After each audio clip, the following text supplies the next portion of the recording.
So when it comes to solving polynomial inequalities, what we're going to do is we're going to use the graphs to do that. And first thing we're going to do when we have these inequalities, of course an inequality is something that instead of an equal sign has one of these greater than or less than symbols.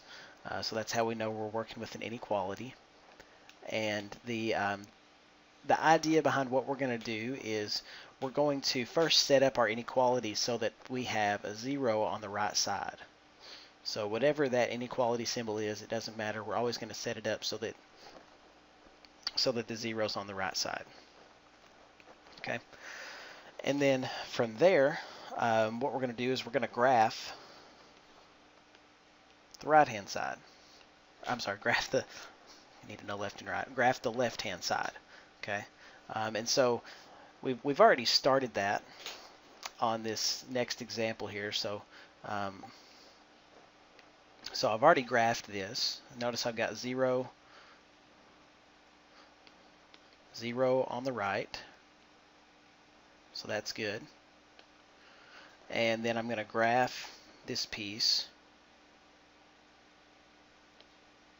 on my calculator, which I have done. Okay, that was why I chose this example previously there. And so there's my graph. And now the solution set of this inequality, if you'll notice what this says, it says it's where this x plus 3 times x minus 1 squared is greater than 0. So where is this graph, this function here, greater than 0? Okay, and just to kind of give us something to look at, I'm going to sketch this thing real quick.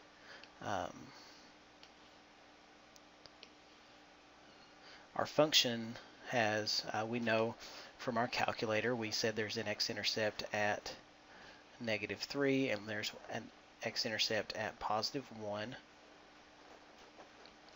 And our graph looks something like this. Okay, so we've used our calculator to kind of figure that out. Now, to determine where the solutions of the inequality are, we have to see where is this graph greater than 0. And what that means when we say greater than 0, greater than means above the x-axis. So where's this graph above the x-axis? Okay, that'd be this piece right here.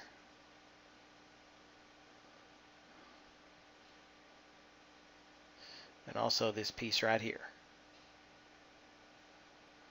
So that's where the graph's above the x-axis. Now, the question is, what about these points right here? At those x-intercepts, are we above the x-axis? The answer is no. So those points are not included. Okay, so we have open endpoints on those 2 points at the x-axis where the intercepts are. So the part of the function, our graph there that's above the x-axis, starts at -3. Thinking about x values here, it goes to +1 and then stops, open endpoint. And then we have another part that starts here at +1 and goes to, well, it just keeps going, right? So that goes to +infinity. So there is the solution for this function greater than 0. Okay, this would be our answer.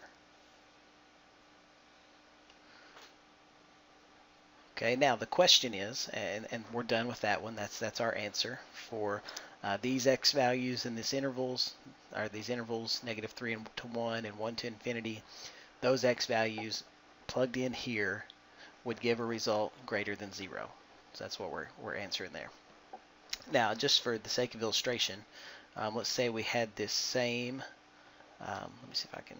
All right, now this same picture here. What if this had said x plus 3 times x minus 1 squared is less than 0? Instead of greater than, what if it were less than? How would that change our answer? Well, then we're going to look below the x-axis. Okay, so which parts are below the x-axis? Isn't that just this piece right here? Okay, so that would be from negative infinity to negative 3, again with an open endpoint there. So that would be our solution had that said less than 0. Now, how does that change if we say that same thing less than or equal to 0? X plus 3 times x minus 1 squared less than or equal to 0. What's different about that inequality? We're still looking below the x-axis, but now we're going to include those intercepts.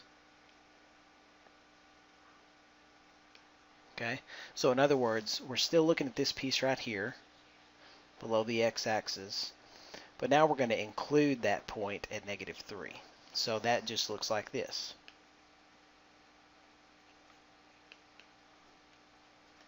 Okay, and then don't we also have a point right there that's equal to 0, including that x-intercept? So we could just say that's, let's see, we could say an open interval, sorry, closed interval, and just say from 1 to 1, just including that 1 point. Okay, so so that's what we're looking at there. With depending on that inequality symbol, we either go above or below the x-axis. If it does have equal to, then we include those points that are x-intercepts. Okay, so let's look at another one.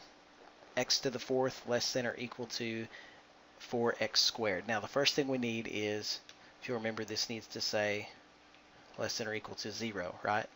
So let's subtract 4x squared from both sides. That gives us a 0 there. And then over here it's x to the 4th minus 4x squared. So there is our inequality. We want to graph this part right here. So let me pull up the calculator. We've got x to the 4th minus 4x squared. And here's our graph. So it's sort of a W shape.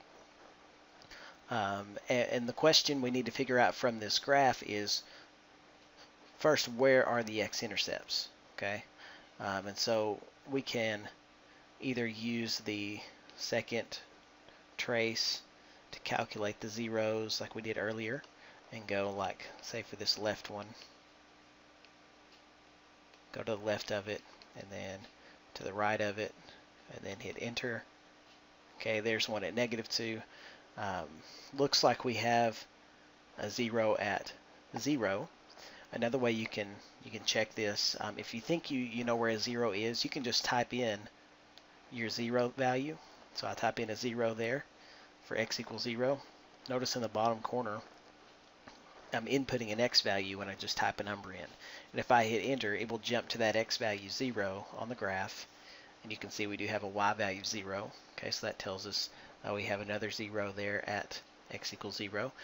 Looks like we may have another one at positive 2. So let me just punch in a 2 and hit enter. Sure enough, at x value 2, we have a y value 0. So we have zeros at negative 2, 0, and at positive 2. And again, our graph looks something like this.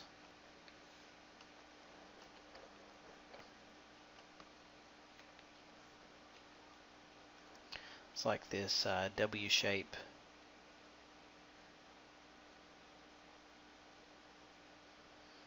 Okay, so we've got everything pretty much set up. We know where the zeros are, what the graph looks like. The only other question is, which part of the graph do we include in this?